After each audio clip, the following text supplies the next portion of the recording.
నా దగ్గర 10 కోట్లు ఉన్నాయండి. దేవుడు అవసరం లేకుండా పోయిందా? చెప్పండి, ఉందా లేదా? ప్రపంచాన్ని ఏలే చక్రవర్తికి కూడా ఎవడ అవసరం ఉంది? ఎందుకో చెప్పనా? నాకు 10 కోట్లున్నా గాలి కొనుక్కోగలనా? గాలి ఎవరు ఇవ్వాలి? దేవుడు ఇవ్వాలి. ఈ రక్త ప్రసరణ 10 కోట్లు ఉన్నాయి కాబట్టి వెళ్తుందా? దేవుడు నడిపిస్తున్నాడా ఒంట్లో రక్తాన్ని? కదా. పువ్వు ఎలా దొరుకుతుంది నాకు?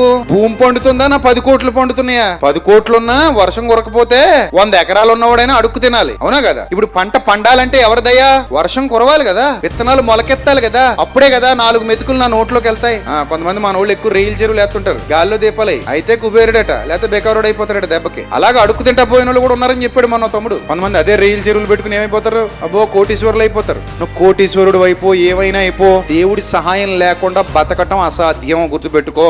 ఎన్ని కోట్లున్నా నీకు ఎవరి దయ ఉండాలి? ఆయన దయ ఉండాలి. అందుకే బైబిల్ గ్రంథంలో ఒక మాట నాకు చాలా ఇష్టమైన మాట ప్రసంగి చెప్తాడు.